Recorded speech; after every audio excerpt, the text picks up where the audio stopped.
Everybody needs a little time away, I heard her say, from each other. Even lovers need a holiday,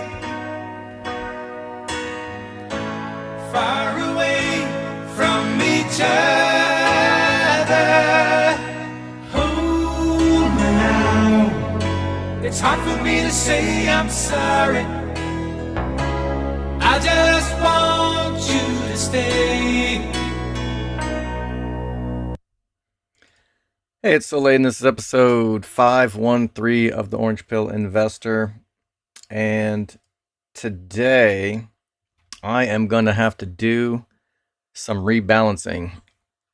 And it would probably be best to go over one of the old lessons that I tried to teach from the very beginning and apparently forgot myself. So let's start there.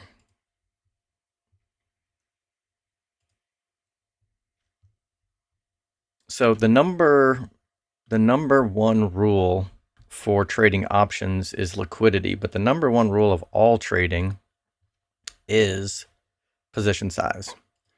So no single position should be large enough to ruin your entire portfolio.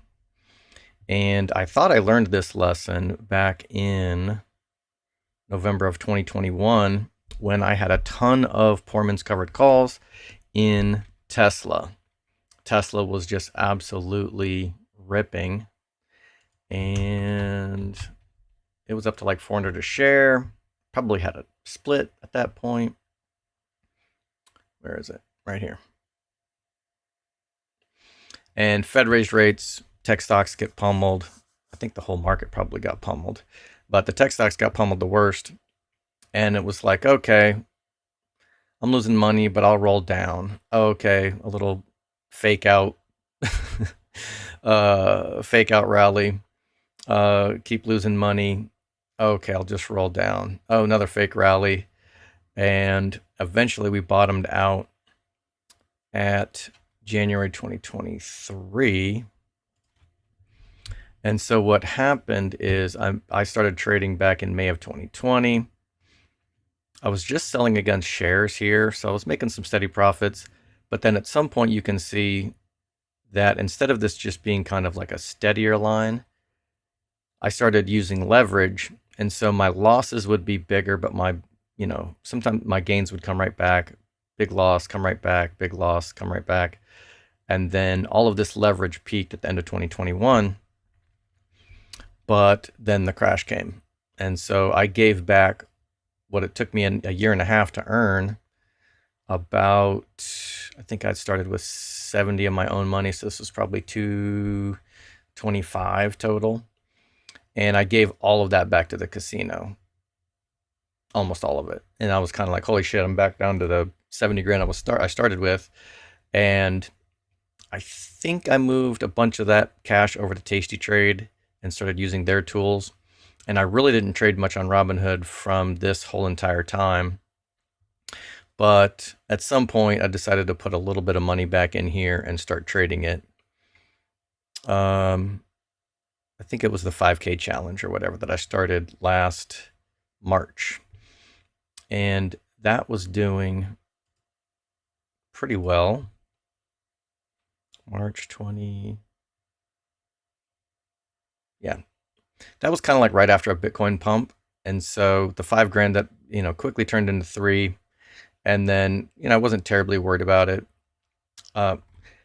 with the assumption that we were in a Bitcoin bull market.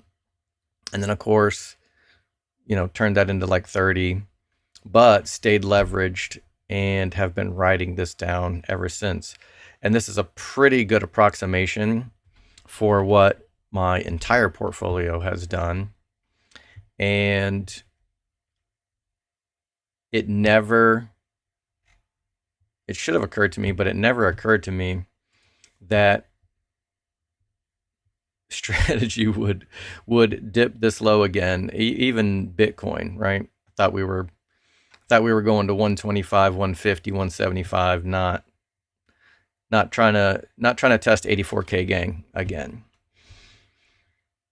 And so this large of a, the irresponsibly long thesis, I probably went a little bit beyond that and went like catastrophically long.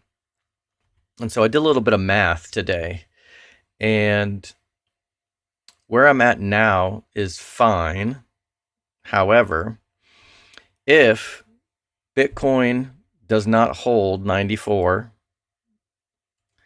and we see 84 again, or even 80, then strategies, even though, and let me take a step back, I'm still, in the long term, I've never been this bullish on strategy long term. The, what was the sailor? Let me see, do I have X on this? X. Notifications. They bought like over $500 million. Yeah, holy shit.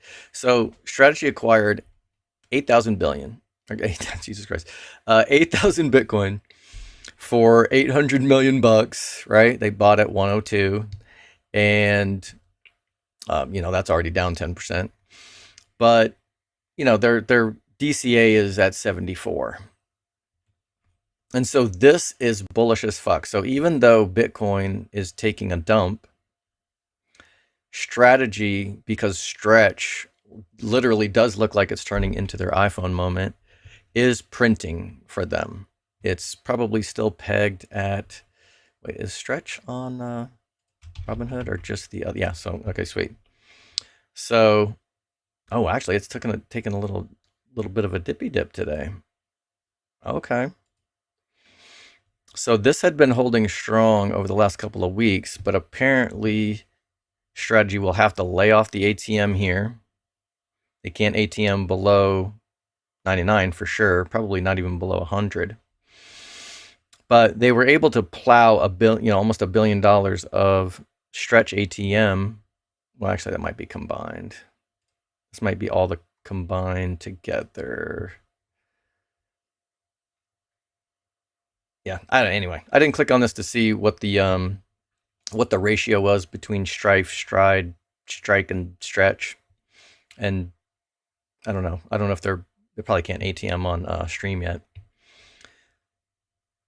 But they've got what, six more weeks, and if they acquire $500 million a week, conservative estimate, over the next 6 weeks, that's a ton more Bitcoin. So it does look like they've created an environment where they will be able to ATM, pretty consistently, even if the common is down in the toilet and Bitcoin is tanking. And that was kind of the whole point. So long term, I've never been this bullish on strategy. However, I don't make any short-term predictions. If we're throwing numbers out there for fun, whatever. But I try not to trade around short-term predictions. And so that kind of needs to be said, that, long-term, everything is fine. But short-term, I had to do a few calculations. And if Bitcoin sees 84 again, what would that mean for strategy? Strategy would probably panic flash down to 150 at least. Because strategy, Bitcoin's trying to hold on to 94. Strategy's trying to hold on to 200. Both of those, they kind of were legging up, and then it was like, bam, that was right before the November. So there's a ton of support for strategy at 200. There's a ton of support for Bitcoin at this 90-94 scenario. But support is only support until it's broken, and now we have to find new support again.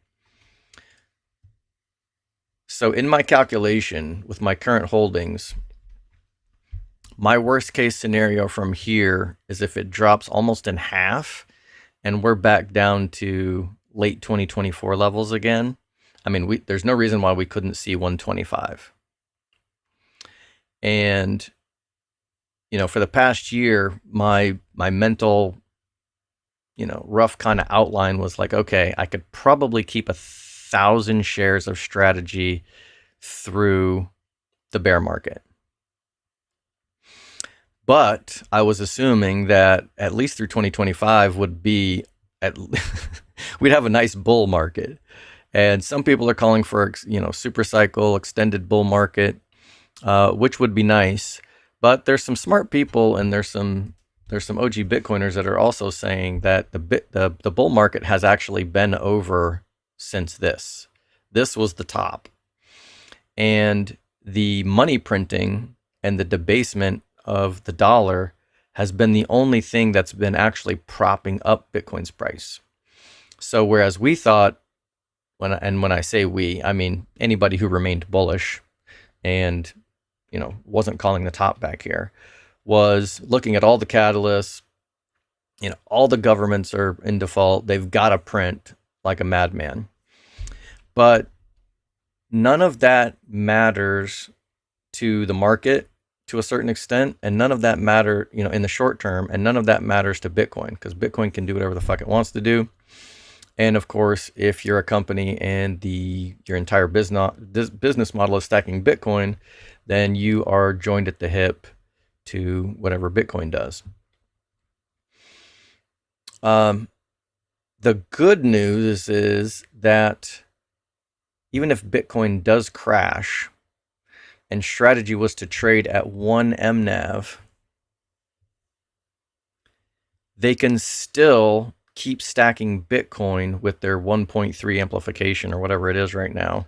And they could probably stomach, if Bitcoin does crash, even into the 70s, strategy could probably continue to stack, no problem. And they would even be at a higher amplification. So there are, you know, as far as like in poker, right? You could be losing in a poker match, but if you've got some outs, some cards that you can still draw. So strategy's still got some outs that they have. If this tanks though, and Bitcoin's, you know, they string together several quarters in a row of negative earnings, that combined with their poor initial S&P ratings means that we don't have the S&P 500 catalyst anytime soon. And so I have to avoid having to go back to work. So I'm probably going to need to rebalance a little bit here. And my attempt to continue to plow money into leverage this entire year, you know, I was going to continue that through the end of December, just in case we get some kind of late year pump. But Bitcoin, let's say that the cycle is over. Or let's say the cycle's not over and we've got all these catalysts like the Fed, you know, the rates are coming down. They got to print a bunch of money to fund wars. Well, why would Bitcoin still be suffering? Why is Bitcoin's price languishing? Why is this not pumping our bags, right? And I'm a little bit biased because I've been on one side of, you know, I've been on the Knots side of the Knots core debate for quite some time.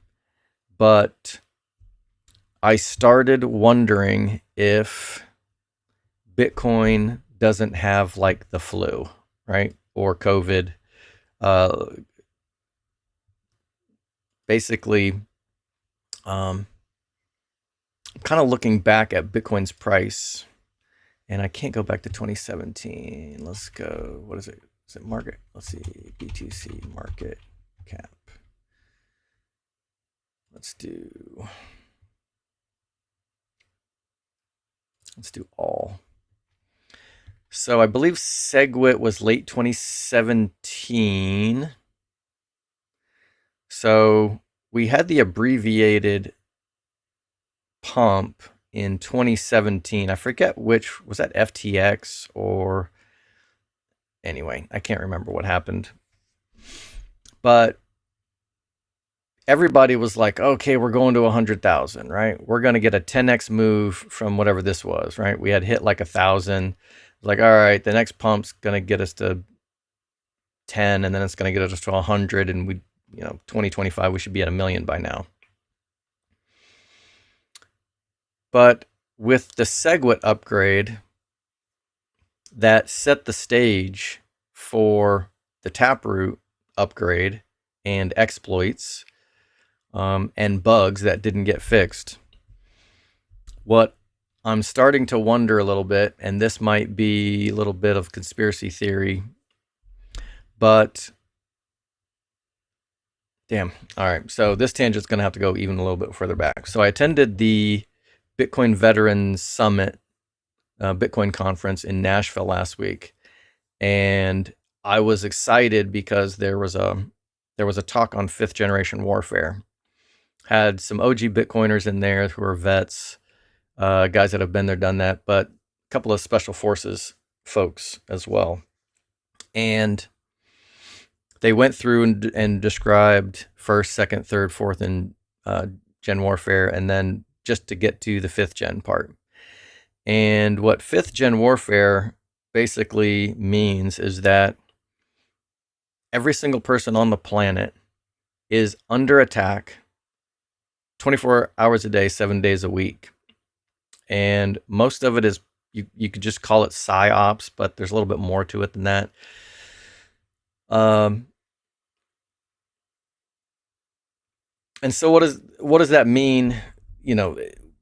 It sucks for us because now we have to be vigilant and try to be aware at all times. But that's kind of part of the point, is that now you are stuck with the constant stress of always having to be aware and wondering, how much of social media is bot farms trying to, fuck with your head, and sentiment. Could be specifically about the market or about tons of other things, getting you to go along with wars, accept new wars that maybe we don't have nothing to do with, and things of that nature. Just making you, generally just trying to make you programmable, manipulatable, and almost kind of like in a constant state of depression and shit like that. But what that immediately made me think of is, if the fiat system is attacking every one of us individually, it's also attacking Bitcoin. And what would an attack on Bitcoin look like? Well, late stage empires that go into decline, and I'm not even talking about the United States now, I'm talking about Bitcoin Core. So they used to be an innovative group that was responsive to the community. They respected and avoided contentious forks and upgrades. And what happens in late stage is they become very bureaucratic. And so now they're just kind of like high off their own supply, contentious fork be damned. And we're only kind of like realizing this in 2025. But I think this attack has been in the works for, I guess it would be since 2017. So, we had the block size wars. We thought we won, but we actually probably lost that block size war because of the, the witness discount. And we sort of stayed at 1 block, 1 meg, but they kind of manipulated the code a little bit so that you can actually sneak in 4 megs per block.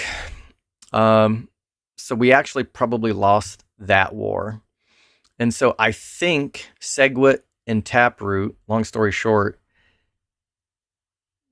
we didn't know that Bitcoin was sick, but the network did. And so, we got the pump to 17 or 19 or whatever in 2017, but this is right when this was the pump from, we won the block size war, so we got a nice pump here. But I think it could have been much higher, but this, like, somehow intuitively, the network probably knew that we had the sniffles, and that was SegWit. And took 2017, we diamond hands through this, no big deal. And now we get 2020, and we get a pump for 2021. I can't remember if this is FTX collapse here that fucked with our pump. And so everybody's thinking, oh, well, if we didn't have the black swan here, then maybe we would have gotten the 100K. But recently, I've begun to wonder because Taproot came in and shit. When was Taproot? Before I start, let's do. When was Taproot?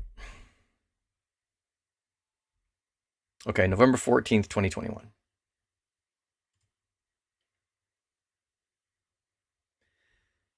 So that would have actually been after this. So this Taproot wouldn't have really affected, would have come in right here.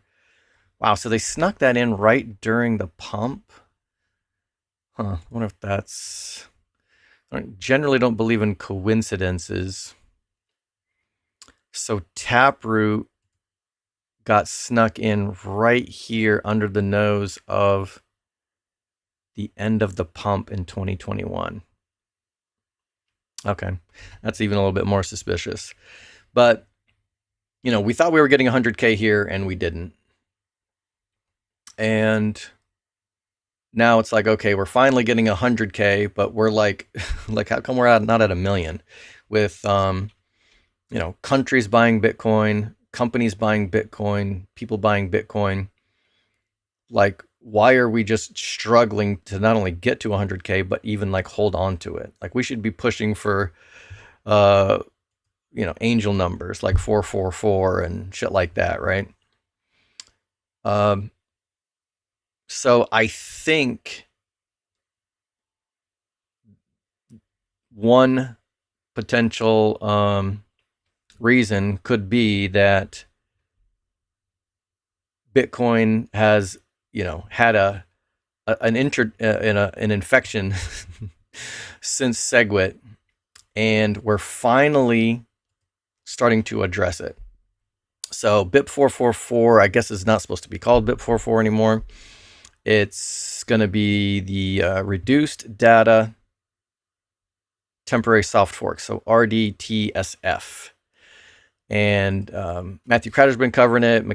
Obviously all the good people that have been good all along have been covering it. Bitcoin Mechanic. I don't think Bitcoin Not Crypto has covered the RDTSF yet, but I think he did cover the proposed soft fork like a week ago. So you can find information on this stuff. People who are more versed on it than I am, and basically the same people that I'm getting my sources from. So I think this is a self-healing event for Bitcoin, and so maybe we'll get those pumps. I think the soft fork might be proposed for February. And so just in the short term, until the network fixes the glitch and cures itself of this disease, I'm just wondering if there might be more pain and suffering to come with Bitcoin's price. So my initial thesis for this whole entire year was assuming that we would be in a bull market at least through 2025, maybe through even extended into 2026. But as you can see, we got like a July pump, and then we got like a little bit of a pump, I guess, at the beginning of October, and then it's been down-tober, down November ever since.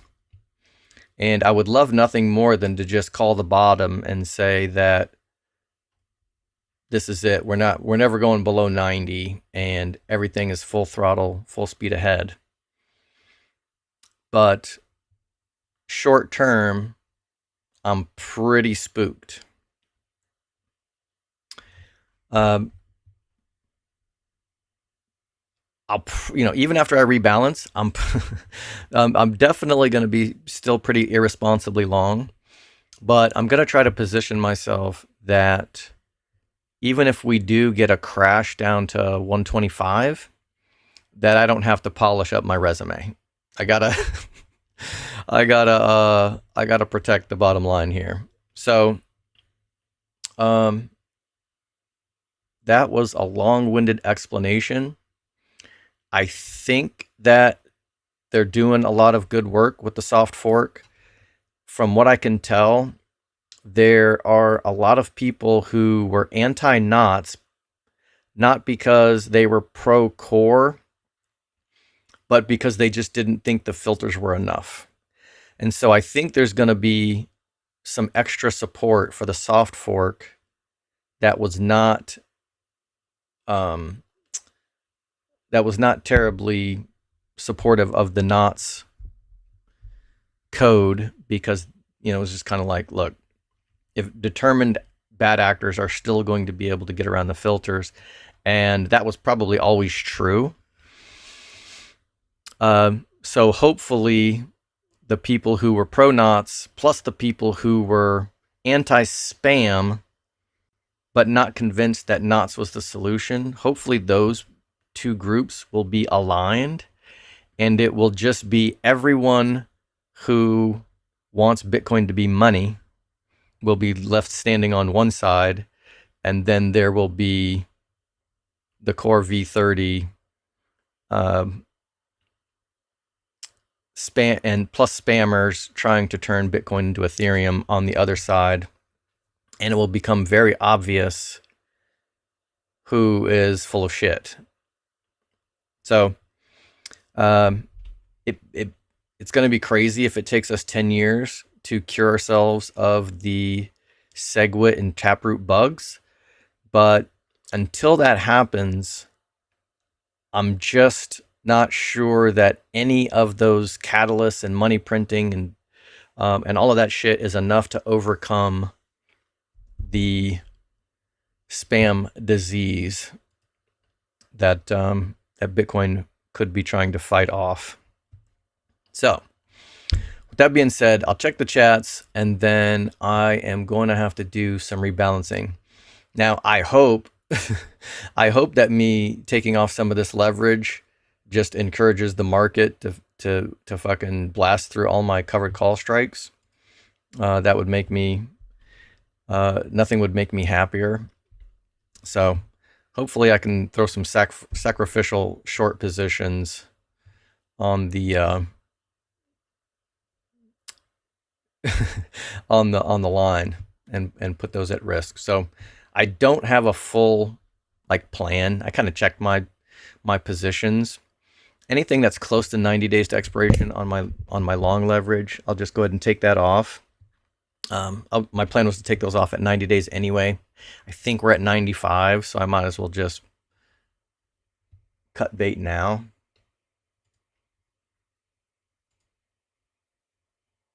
What's up, Howard? Thanks for confirming. I should have checked chats as soon as I started, as soon as I saw the first comment, because if I would have been talking with no sound this whole time, that would have been a pain in the ass. What's up, Richard? What's going on, Buffalo? Travel with camera. I got out last week, can no longer watch this thing fall every day for 3 months straight, and I'm afraid Bitcoin is just beginning its downturn. Yeah, it's completely possible. So I love patterns. So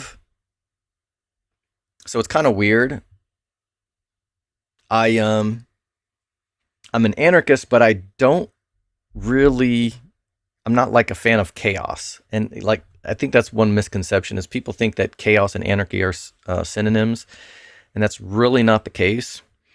But without getting into all that bullshit, I like patterns. Even I used to go to the arcades when you used to, back when you actually had to plunk quarters in the damn things. And the games that I really liked were ones like Galaga, Pac-Man, Donkey Kong, stuff like that, where you would learn these patterns, right? You're kind of like juking left, juking right, and you just get into these rhythms. And so when I saw the first cycle explanation that I saw was the guy that does the stock to flow. Whatever. I like to give the guy credit, but if I was like attracted to that, I was like, oh, okay, stock to flow model, and then people were kind of putting things together. It's like, oh, okay, well, every time there's a halving, supply drops, and then there was the power law people, and that was very similar to what he was doing. Plan B, Plan B was the guy's name. And so I was very attracted to that. I was like, oh, okay, yeah, this is coded money. So maybe this 4-year cycle is built into the code somehow. And it seems counterintuitive to everything that we've ever seen in history that a money could be actually predictable. But it appealed to my senses, I suppose. So I was kind of and we all like to have, I don't know, we all kind of like to feel like we have some shit figured out. So I was attracted to that, and not necessarily taking a side between the stock to flow people or and there was another couple of models too that were very similar and have been pretty accurate. But yeah, so my plan was that the 4-year cycle was either real or maybe I think Dan looked like it was kind of approximating the business cycles too. And I think business cycles have tended to fall in like the 4 to 5 year things too, and every once in a while we'd get a bigger one and a bigger bubble and a bigger crash and different shit like that. And then I think the 4 and 5 year cycles would fall under larger 20-year cycles, and then the 20-year cycles would fall into some kind of like 80 to 100-year cycles, and then that could get into the whole fourth turning thing. So if there's like 80 to 100-year cycles in a turning, that could be broken up into 20-year cycles, and then that could be broken up into 4 or 5-year cycles, 4 to 5 year cycles. So maybe it was just whatever it was all along, and Bitcoin just fit into that and seemed like it was doing its own thing, but maybe it was just kind of playing along with the normal markets. Regardless, my thesis was that 2025 would be, and maybe even early 2026 would be bullish for all of the geopolitical global macro catalysts that we've seen mentioned 100 times. And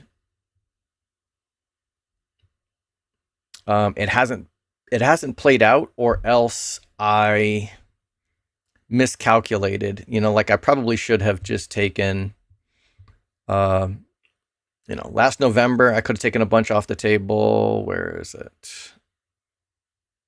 Right here? Yeah. Could have taken a bunch off the table at the end of last year, but I was still so bullish for 2025. I'm like, wow, why would I do that? Then we languished through March, April. And then, of course, sell in May and go away, but we were still kind of pumping. And we got July and August, which was like, okay, we're back, right? This is when all the X posts were like, we're so back, right? We're back. All-time highs. We're going to 150, 175, 200, 250, 444, all that bullshit. There were still calls for 1 million here, I think. And then, of course, we got one more bite at the apple in October. And it was just so anticlimactic. Like, it just doesn't seem like it could be the top. But it could be. I hope to hell that it's not. And I'm still going to be long as fuck once I get my shit resituated here. But I have to basically admit that my calling for an extremely bullish 2025 only has a few weeks left to make good on. And it's, even if we get some kind of 6 weeks heroic reversal, like, really, where is it going to go? And even on top of that, even if it does go to 444 by the end of the year, I'm not going to be like completely out. I'm still going to be, I'm sure I'm still going to be irresponsibly long here. But I just have to make sure that if we're like down at 80K again and strategy's at 125, I got to be able to pay the bills. So that's going to be kind of the goal here. Buffalo says I'm bullish. Can't see any other way. Felt the same in 21 and 22 though. Yeah, I mean, as Bitcoiners, we're perma bulls. It's just that the market doesn't have to do anything. Ipso facto bear market confirmed. Yeah, exactly. How's it go? The beatings will continue until morale improves. Let's see. Stretch was 130 mil last week. Stream IPO was 700. I think you might be answering my question when I was asking who came up with the theory. It wasn't Safe. I don't think Saifedean has had any. Unless I've already gone on another tangent and can't remember what I was asking about. But yeah, the guy who came up with the stock to flow, I believe, was Plan B. I don't know if Saifedean ever had a model. Buffalo says the business cycle has not ramped up yet. I hope that's true, but what did I see somebody talking about? Businesses are spending, what are they? I think they were spending on CapEx, like assuming the AI boom is going to continue. And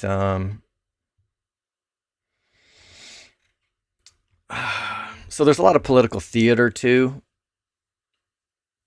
And Trump is basically, he's basically kayfabe.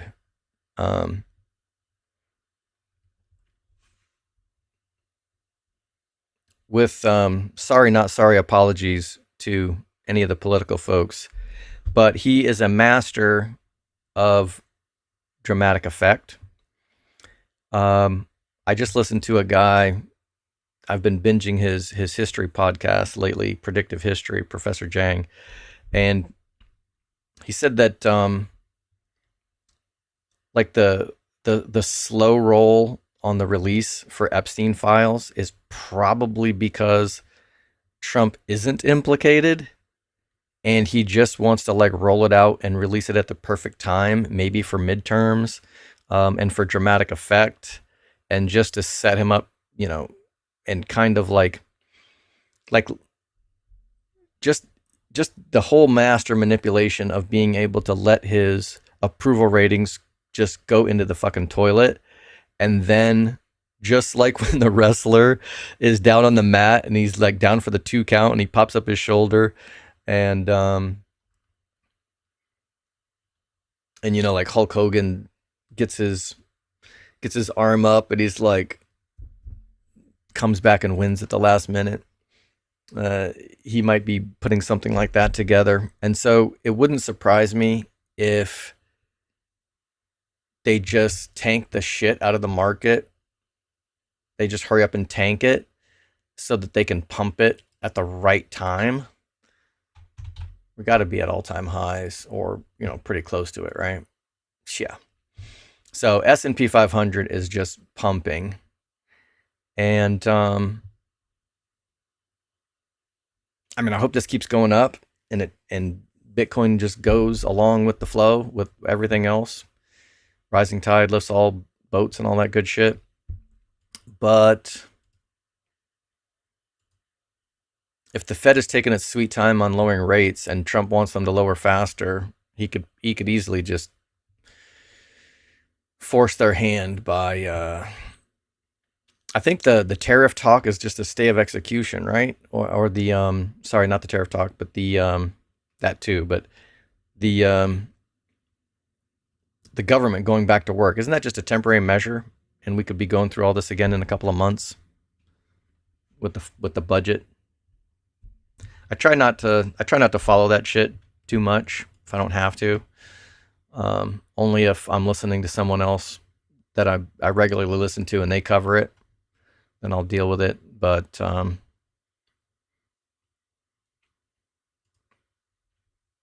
yeah, there's a lot of manipulation and political theater here that could come into play too. So I'm just super super paranoid. And I don't know if this paranoia is, like I mentioned, the 5th generation warfare, just, making me paranoid.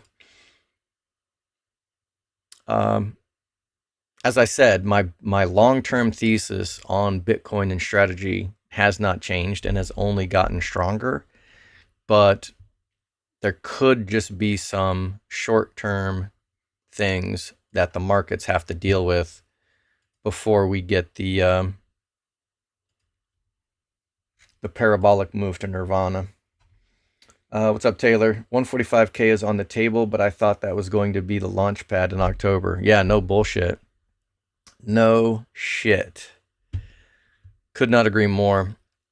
I mean, I went on Treasure Orange's podcast, and the question was, let's call it. What are we doing at the end of the year? And I'm like, all right, well, Bitcoin.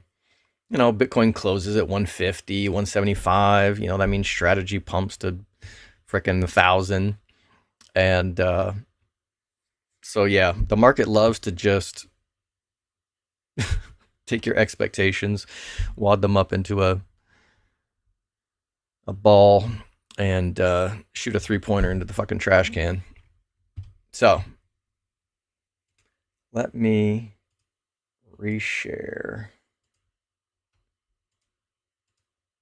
Out volume this time.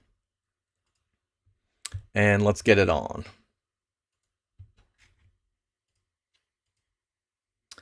I was actually kind of surprised because since I moved stuff around, and I had one account that was doing the Misty challenge, and I had my I had shares split up. I actually thought I was getting closer to it because I had been selling off shares and adding leverage all year long. And I thought I was getting close to being down to my 1,000 shares, but it does look like I still have 1,600. But let me just scan this. So I try to roll my leverage out when it's 90 days, but 95, 90, no big deal. So I'm just going to close these positions and cut my losses. So this is going to be 16 positions that I paid almost $500. I'm closing these out for 60. So I am licking my wounds, dusting myself off, taking my ball and going home.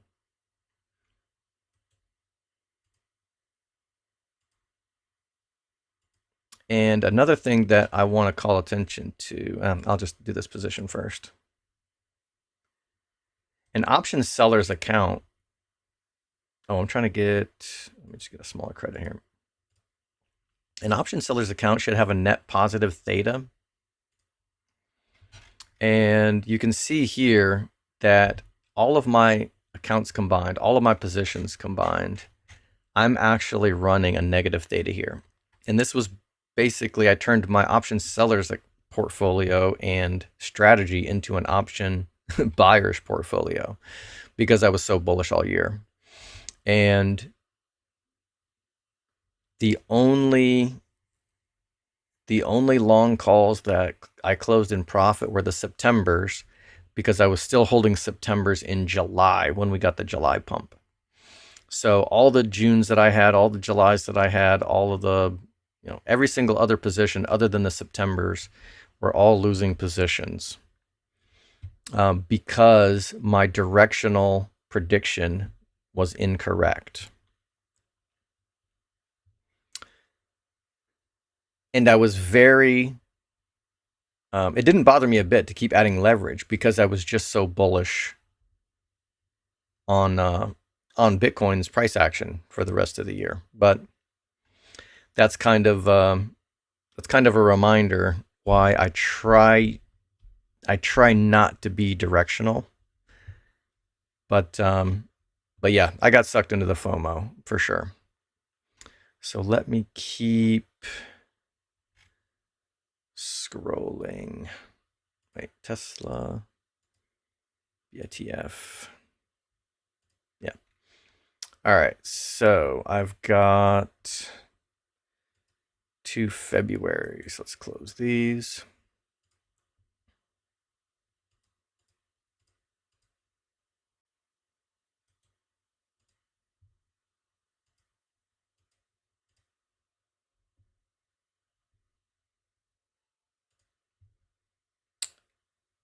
I've got 4 of the 9/10s here.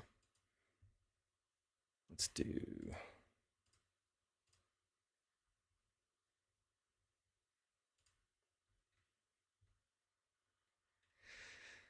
the ones that still have 120 days left. I'm going to check my net theta when I'm done with all of this and see if I'm willing to hold on to those and let those do what they're going to do. But I may trim some of those as well. Let's see. I think that's all the 95-day stuff. Okay, so now I'm just going to go account by account.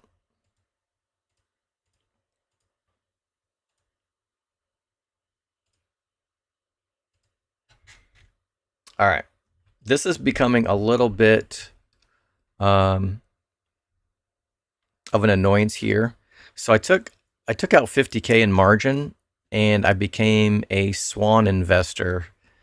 That was like, there were kind of like rumors, maybe they'll go public, whatever. And so I kind of anticipated maybe being able to cash out on that by now. And so of course that hasn't materialized. I don't even know what the hell that's worth anymore. Probably not much, but not worried about it in the long term. Swan seems like a pretty good company, so it'll probably be fine. It's probably going to take a lot longer for that to print than I had anticipated. I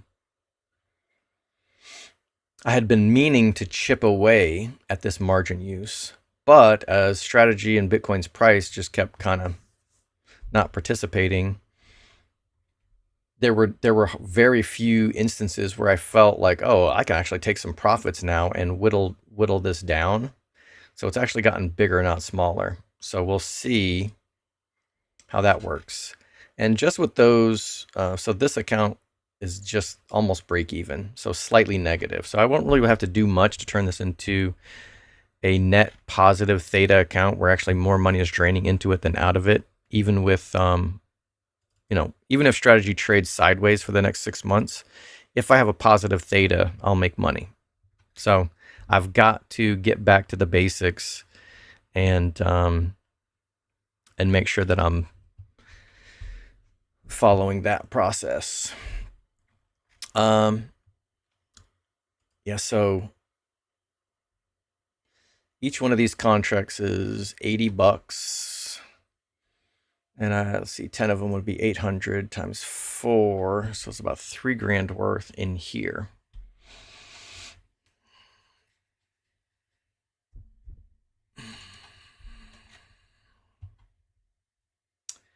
Let me just jump down here and do this first. So I sold the 310s 12 days ago. I generally try to close or roll these when it's half of what I sold them for. So this is definitely overdue because the market's been shit in the bed. So this is actually going to cost me $1,300. And I could go out to 45 days and hit like the expected move again and do like 11 of these, or 12 of them, I think, because I have a poor man's covered call worked in there too. If I do that, I can collect 8 grand. That would probably pay my bills for the month. So that probably wouldn't even chip away at the margin use. And really, I wouldn't get to keep all of this because in 2 to 3 weeks, I would be rolling it out for half of this credit.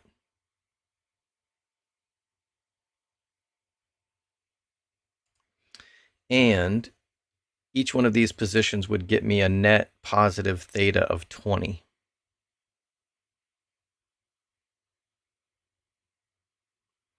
So about 200, which is not bad.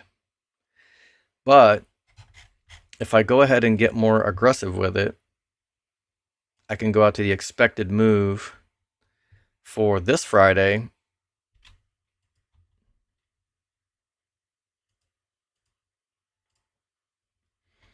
and collect 2,800. And over the course of 3 weeks, I would be able to collect more than I would going out to 45 days and collecting half of that every 2 to 3 weeks.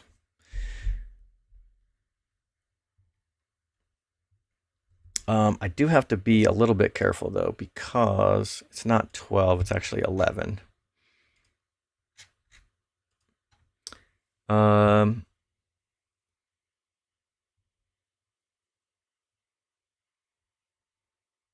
Yeah, and in this account, I'm probably not going to trim and add Tesla, but at least in one of the other accounts, I will.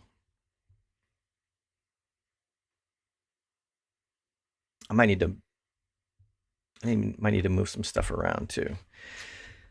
But okay, since this is a poor man's covered call, I can't roll this below the 240 strike. So why don't I just deal with that one now? But the poor man's covered calls, you're kind of locked into the monthlies. So let me just do, yeah, the 240 is what I said, right?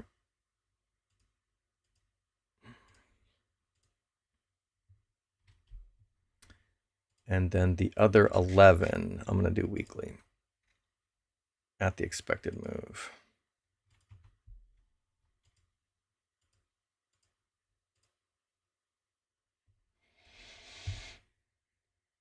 Okay, that is going to increase my theta dramatically. So way more money is draining into this account now. Now, of course, I have severely limited my upside. So 100% of my share positions is now capped at 212. And my poor man's covered call, which I need to combine with this.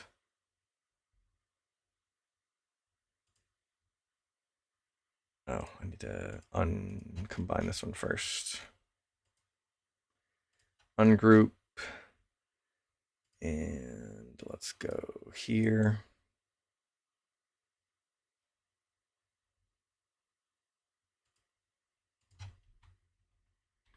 PMC C3. All right, so 100% of my shares are covered at 212. So if we get the amazing rally, these will get wrecked, but at least I have the, at least these would be able to cover any losses, plus these. Yeah, this is ready to roll. So let's roll. Let's see. The 200 strikes are worth 63.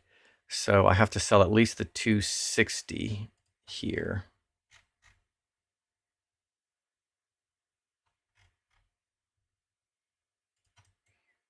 So let's roll these. 260 is going to be right at the 1 standard deviation line. Let's actually go to 255. No, 260. Well, what are these worth?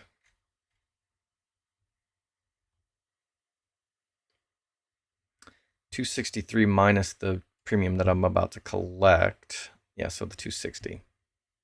That's about as aggressive as I can get with this one. And now where'd they go? All right, so ungroup and group.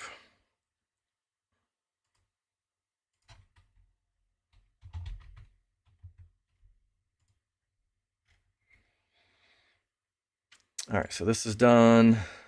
This one's done. Now I have to deal with these bad boys.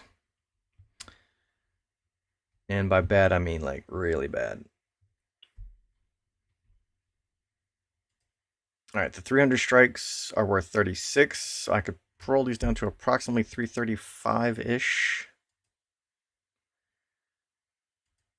So let's... I wonder if I should take some of this off the table, though. How many of these do I got? 6 times 5. If I dump all of these, what would that get me? I wonder if that would be able to afford some Tesla with this. Pretty close.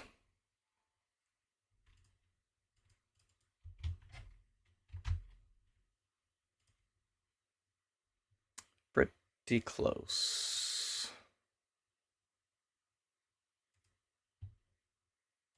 Let me see something. I wonder what the margin requirements are on this. 100 shares.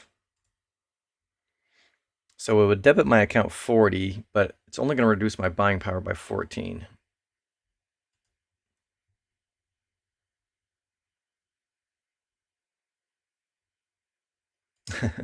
What's up, Snow?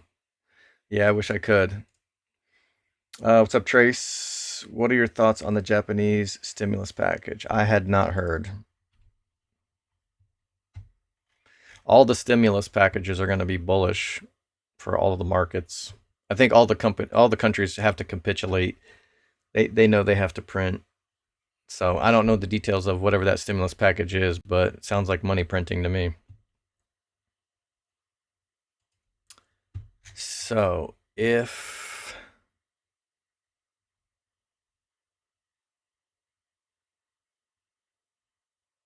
I dump all of this,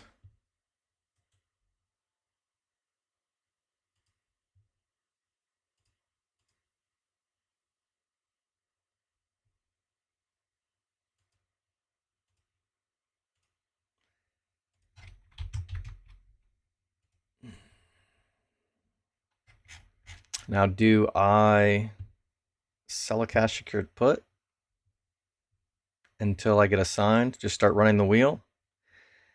I could get 2% return on capital. What would that do? So that would reduce my buying power by... Oh, it would give me a $900 credit, but reduce my buying power by 13. Kinda like that.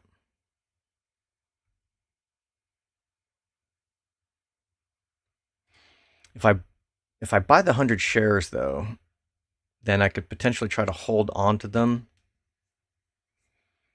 and maybe pay long-term cap gains. But let's just see what selling a covered call would look like. So if I go to the expected move, I could get about 1%. Or just go ahead and sell the puts and get 2% returns until the price drops. Interesting. All right, let's just sell. Let's start running the wheel on Tesla.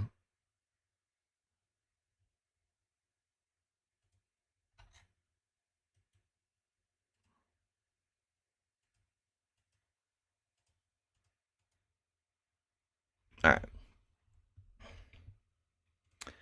That's going to use up a bit more of my margin again.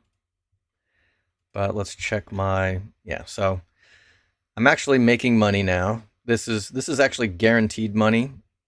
And of course I have capped my upside significantly. Where is my Tesla position? There we go. Okay. So one cash secured put. If the price closes below 417.50 at the end of the week, I will be the proud owner of 100 shares. My cost basis will be reduced by $900. And yeah, there we go. So I wasn't anticipating having some Tesla in this position, but I kind of like it. So this should help me, not terribly much, but like it's going to help me avoid a margin call too. So if strategy does shit the bed and like goes all the way down to 125, this Tesla position, unless the whole market tanks, should help offset my margin requirements and the volatility on a single position. So I still have, yeah, and that took a bunch of leverage off the table that I probably didn't have any business carrying.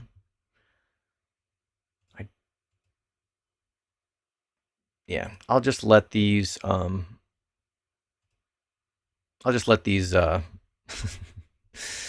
for another 30 days and see what's left of them. I think this is good. I think that's all she wrote in this account.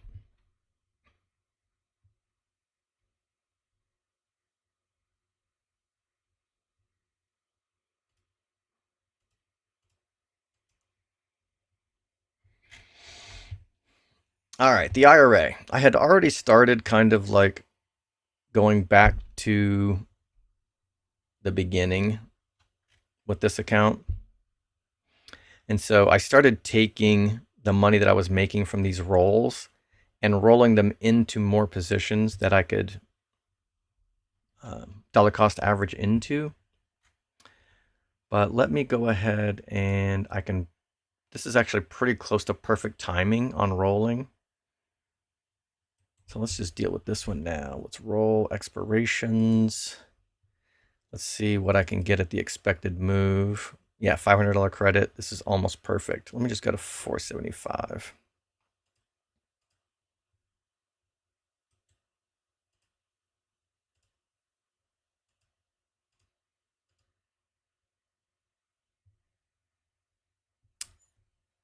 And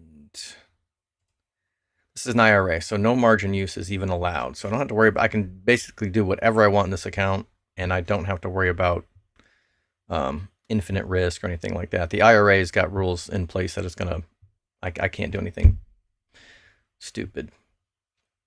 Well, I can do a lot of stupid things, but I can't do anything that would expose me to unlimited upside risk. Apparently my covered calls on BITF expired while I was on vacation, or else maybe these were cash secured puts and I got assigned. So my trade price is 367. Let's see what I can get for this week. If I sell the $3, which would technically be at a loss if they were to get called away. But I could get 40 cents for them, which is like, no, sorry, that's the that's the puts. The covered calls I can only get like 5 cents, which would be 1% return on the share price.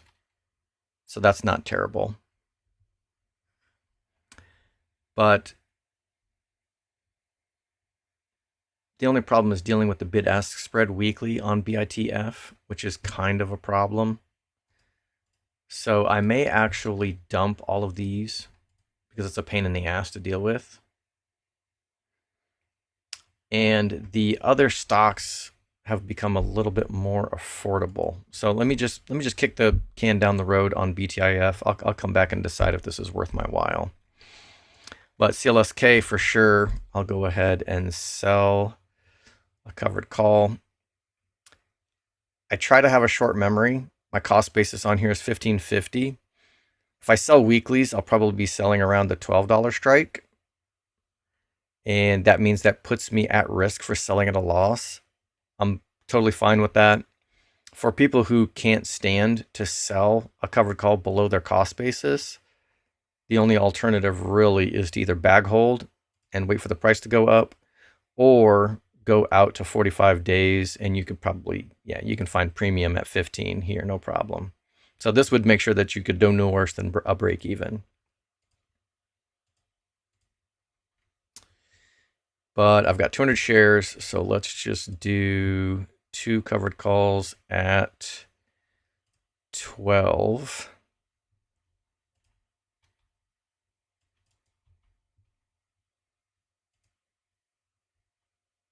Collect about 1.5% weekly return on capital.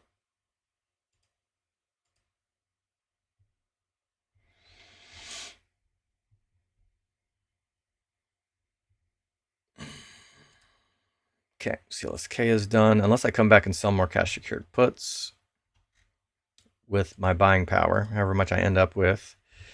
So this is ready to roll. And this is against shares, so I can roll to any strike, really.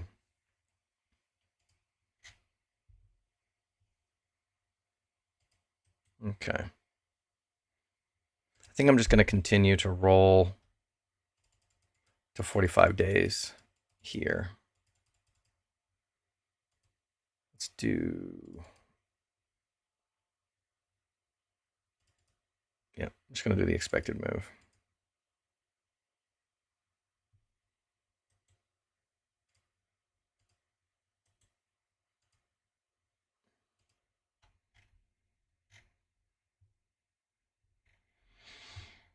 And the poor man's covered call. The long strike is worth 250. Excuse me, it's the 250 strike. The 250 strike is worth 20, so I would have to at least sell the 270s here. And I'm only going to be able to hold these for another 30 days before they are no good. So I wonder if I should just cut bait now. Let's keep it going.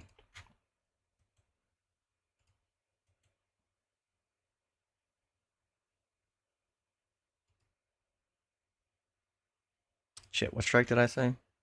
At least the 270.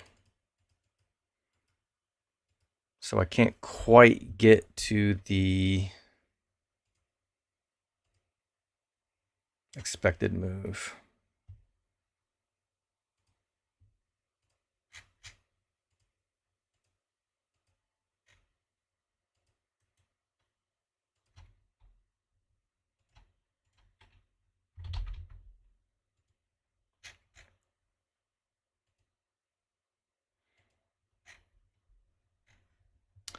All right, I'll hold on to these for another month till they're 90 days to expiration.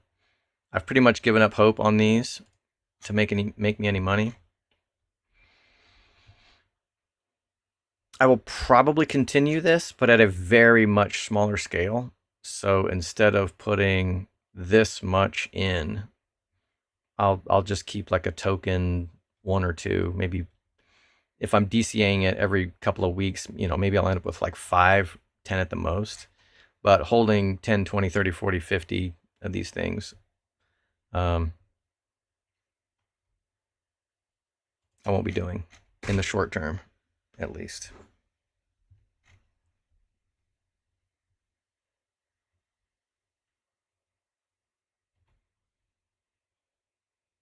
All right, these are rolled. These are rolled. That gives me 4,500 to play with, which I think that just kind of, I think it kind of makes it like, why am I even dealing with this? Tasty Trade also charges per contract, so I would pay $1 per contract plus the bid-ask spread on something as cheap as BITF. I think I did those just to maximize my buying power. So let me, just for simplicity's sake, in this account, I think I'm just going to stick with CLSK so that I can just have less positions to deal with. I still think all of the other positions, minor positions that I've dealt with, are fine. Wolf, Cypher, Riot, CLSK, Hut. They're probably all in the same bucket, but CLSK is one of the more affordable ones, and for simplicity of the trading, I'm just going to stick with CLSK instead of adding like 10 different miners in this account. So nothing really to do with fundamentals of the companies and everything to do with time saving. So I can do 4 of these with my 5 grand.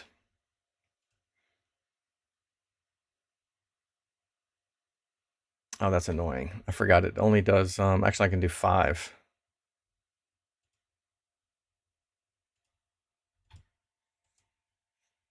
Right? And if I try to do one more, it should tell me I don't have. There we go. Yeah, I don't have sufficient buying power. So kind of sucks that I can't figure out how much buying power I actually have here, but the calculation's not that hard. But it would be nice if they made it easy for me. All right, so I took the 5 grand in credit and I went ahead and sold 5 additional cash secured puts, and that 5 grand allowed me to put $200 more of guaranteed premium into the account. So what's 40 divided by 5 grand? 4 divided by 500. Is that 8%?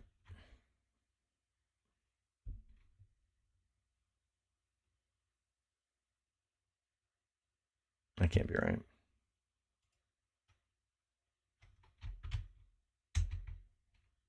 %, maybe.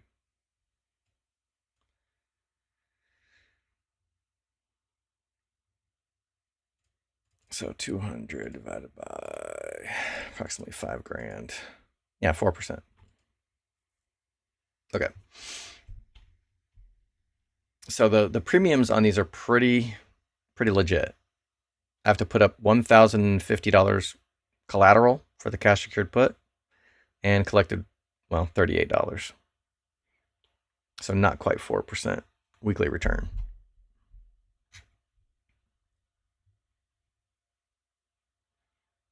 I think this is good to go. All my covered calls are rolled out to 46. I sold my 2 covered calls against my shares. I added 5 cash secured puts. I rolled out my covered call on Tesla. I think we're good.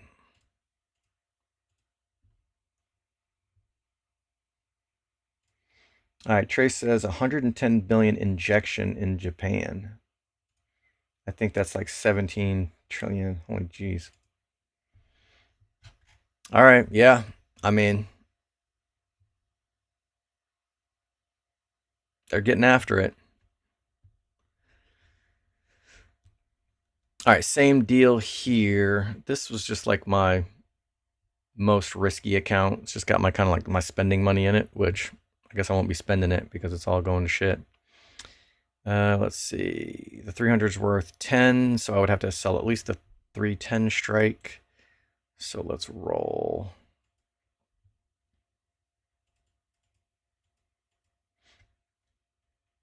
Where the hell is the expected move? All the way to 3.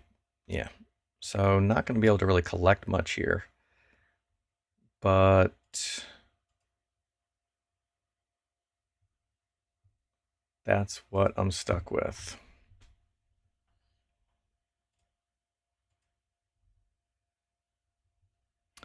$400 worth of buying power. I probably won't even spend. I could like buy 1 share of Tesla maybe or something. No, can't even afford that. Yeah, so moving on.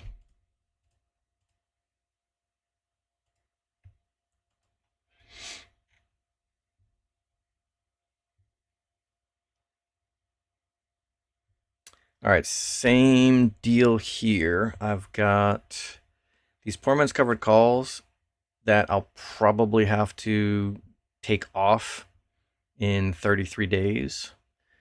Let's see, I've got the 200s worth 34, so that would be the 235 strike. And I got the 250s, that would be the 275 strike. So maybe I'll just break these up.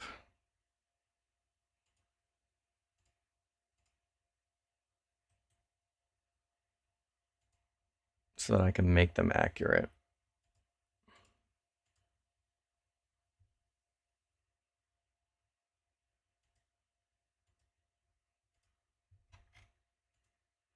And I've got shares here.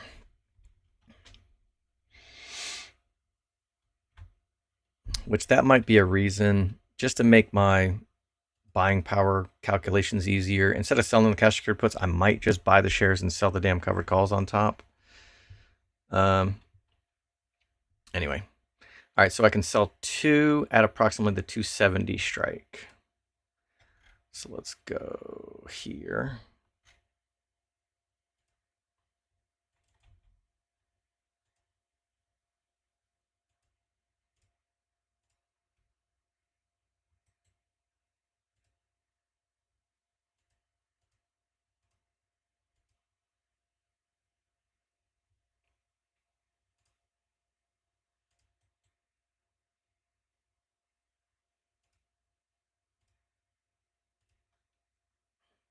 And I can sell 5 at the 235.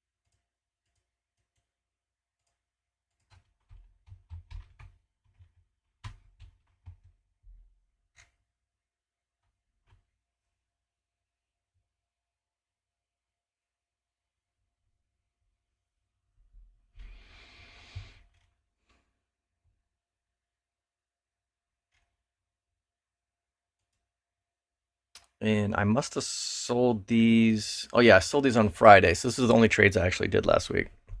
So this is already good to go. And I forgot to check my theta on all of the accounts. Maybe I'll just go through and do a quick check. But this is still a big drag, theta drag on the account. But these will only be here for another month. I mean, I could try to do something else with them. Let's see, if I close this position and collected the 3 grand, I could redeploy it. But I think, you know, most of the damage has already been done anyway, so it's fine.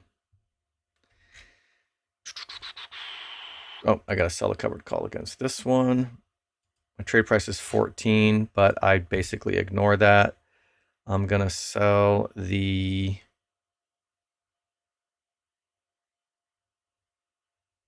So if I take 10% of its current price and add that as callaway value, that gets me to about, what, 1150 strike. So that's actually perfect. That's the expected move.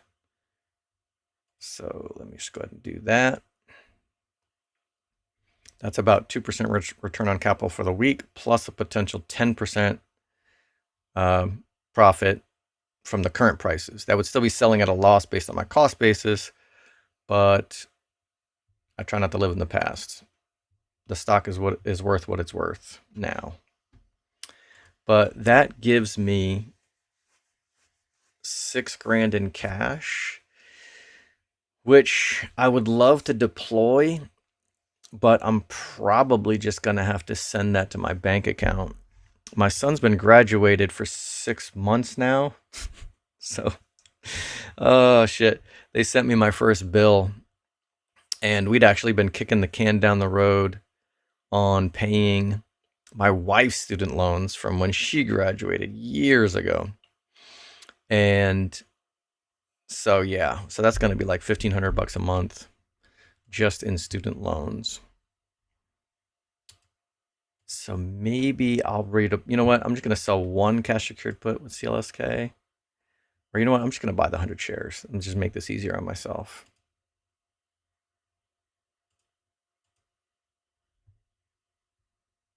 And then sell another covered call.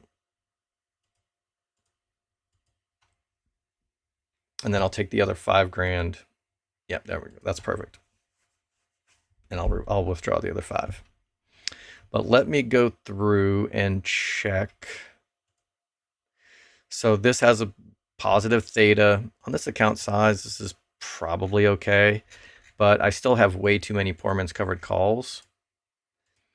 And the net positive theta on this whole section is 24. This section, Jesus Christ, this is not even positive here, which is pretty sad.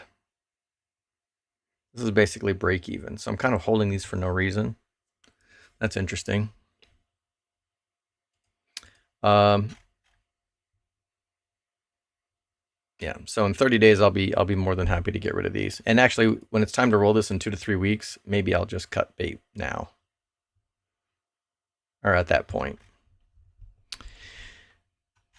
Let's see here.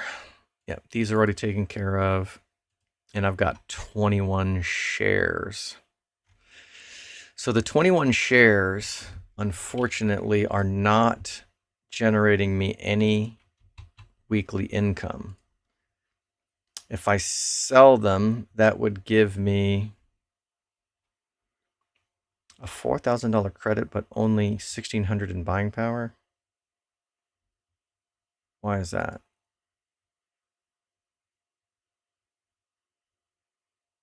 Oh, because of what's on is being margin use. Yeah.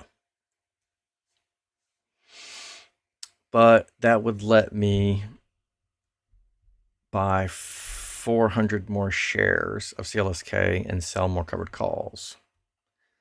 So let's just do that. It'll work. No.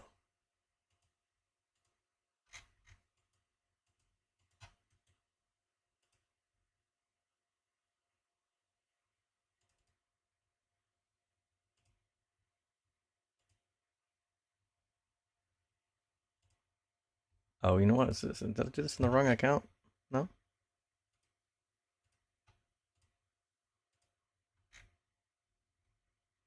Oh, I'm trying to sell it for too much. Dork. So for a smaller credit, not a bigger one. There we go. Okay. So now let's buy.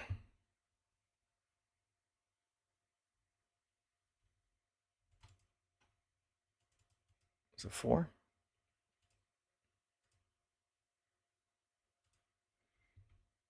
And now I can sell 4 more.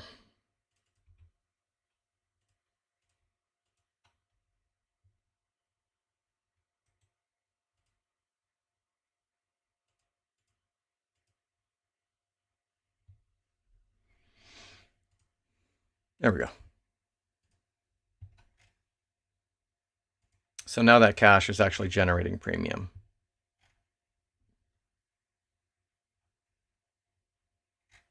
Oh, this is the account that I was considering. Damn it. I was considering blowing up all of these shares and buying Tesla. But I'd only have to do 400. Or excuse me, 200 to get the money I need.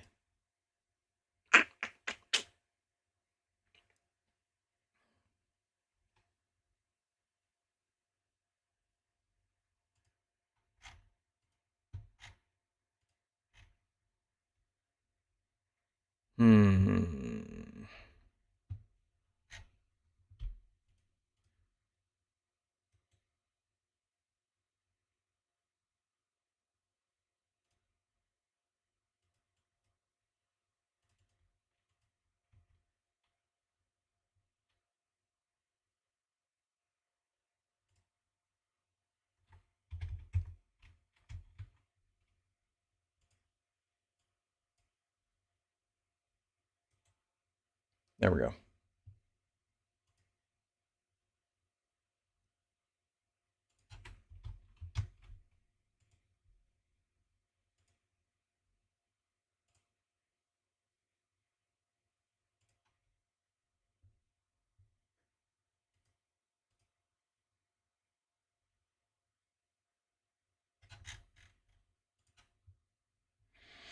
And I'm going to be pretty aggressive with this.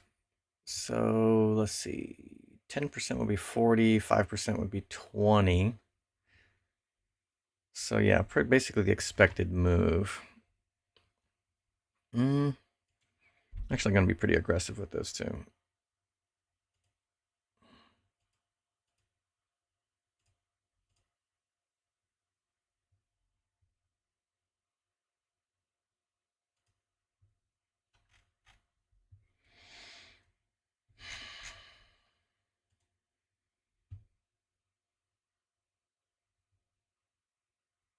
Okay, positive theta.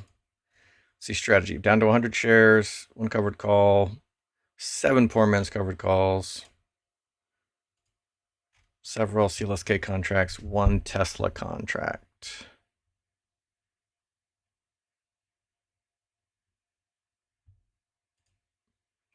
Not quite as much cash to withdraw as I had hoped.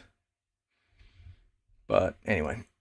All right, so that account, positive theta. This account is not. IRA is still negative. That's because these bad boys are still dragging the account down. And this one is positive. So let's see with them all together. It's pretty decent overall. I think that will do it for the tasty side. Unfortunately, I started this 5K account back in March of 2024, turned it into a bunch of cash, and looks like I'm trying to turn it back into 5K again. No buying power. Let's see if there's anything I need to deal with. Okay. I have 100 shares of CLSK, and I don't have a covered call against it. I'll be bag holding on the Strive shares. So let's do CLSK first. I got assigned at 1675. I will be ignoring my cost basis. And let's just sell the 1150. 25 bucks. That's about 2% return on capital for the week. Not the capital that I paid for it, the capital that it's worth now.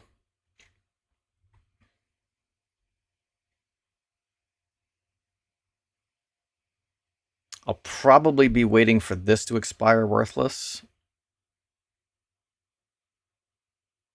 Actually, it might not expire worthless. The prices, oh, yeah, it might.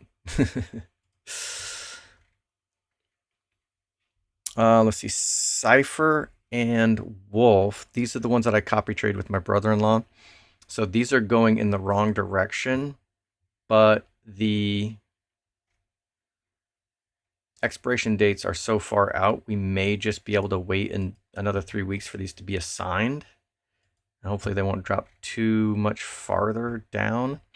If this is the case, this will be the first time that he's been assigned in months, and it'll be the first trade that he hasn't actually profited. So hopefully he won't get disillusioned. All right, looks like I'm going to be assigned this $5 put. So I'll end up with another 100 shares of Strive. Oh, yeah, in a month. The IBIT Poorman's covered call. Sold these for $1.38. It's definitely ready to roll. So let's see. It's worth, it's the 55 strike. It's worth $8. So I got to go to at least the 63 to be safe. So let's roll it. Oh, there's multiple expiration dates per week with IBIT. Interesting. Huh. Okay. So I got to go to at least a 63. V3. Let's just nail it. Boom. 0.56 should fill.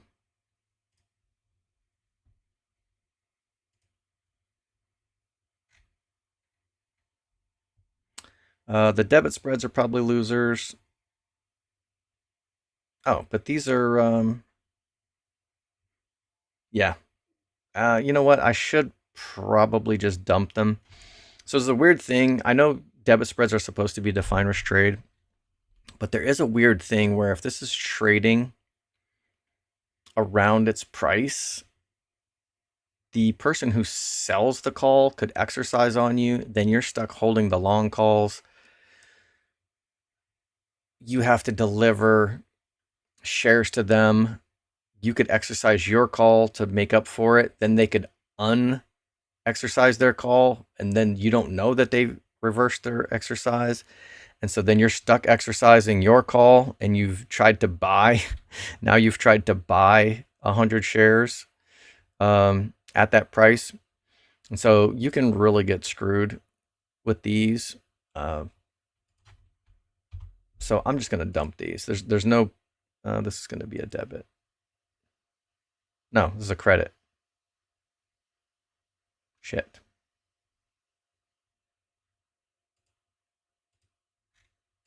Okay, I broke Robinhood with that one. This is actually a credit.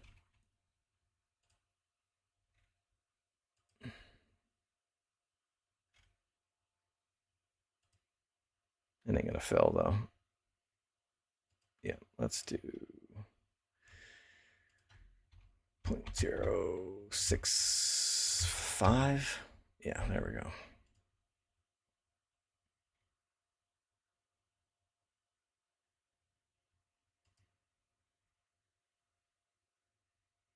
Damn, we still didn't get a fill?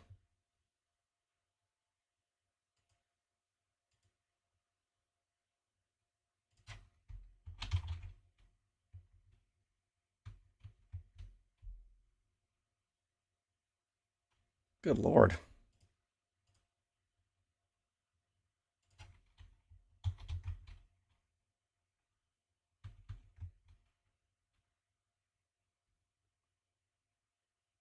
Three of nine. Okay, there we go. They all filled. All right, so I made next to nothing there. Logged in from Chrome. Yeah, I know.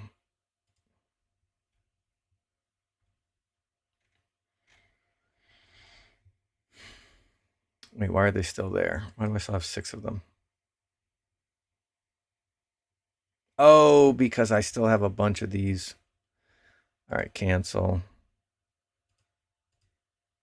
Cancel. Cancel.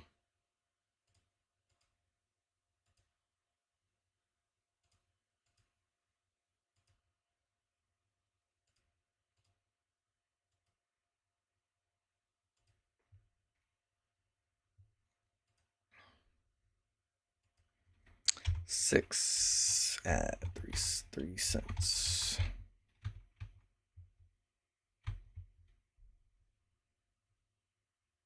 There we go.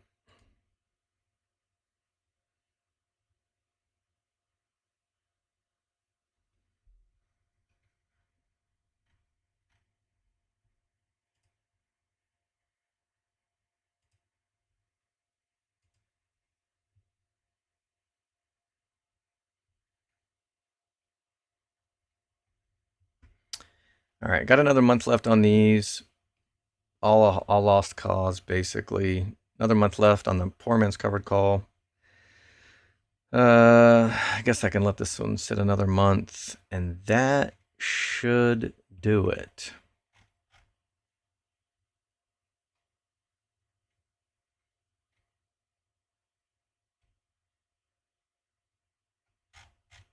Yeah, that's it.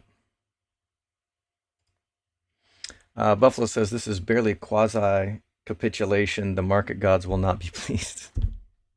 Yeah. Yeah, I'm still probably, what did I end up with? 200 or 300 shares of Tesla.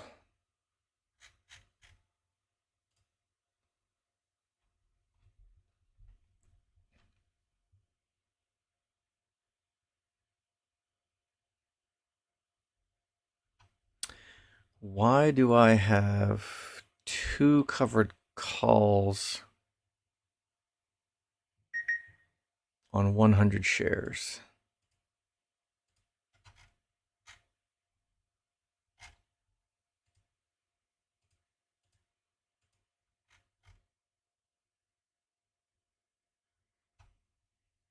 Yeah, why do I have a covered call in this account and I don't have any shares?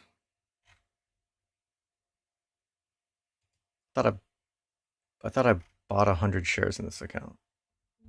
Where'd they go? Where'd they go?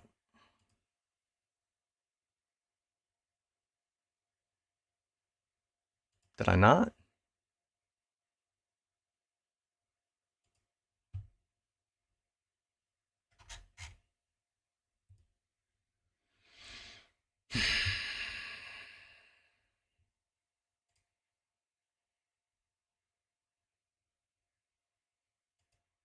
Did I forget to buy the shares?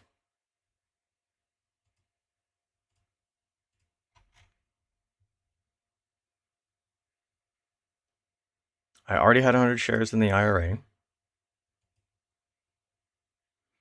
I bought 100 shares in this account. Sold a cover call against it. I guess in this account, I meant to buy 100 shares and didn't? Oh, I sold a cash secured put. So if I sold a cash secured put, why did I? Okay, never mind.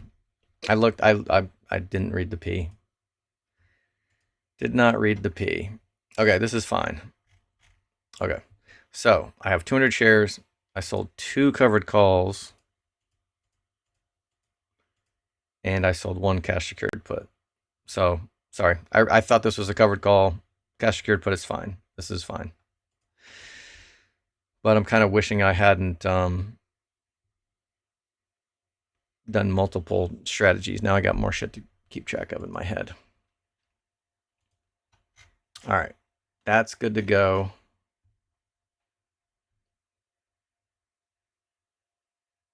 So yeah, actually, it's not too bad. It's not 50-50, but it's probably 25-75 or 30-70 or something. So I've got a little bit of a margin, a margin buffer here now, which should keep me out of margin risk. The margin requirements on Tesla is really good. Was it like 25%, 30%, something? It's pretty small. All right. That should do it for today. Thanks everybody for tuning in, and pay attention to the NOTS core BIP44 reduced data temporary soft fork discussion. I think Bitcoin is waiting for a cure, and once we get that squared away, I'm hoping that the network will be reassured that Bitcoin is resilient, and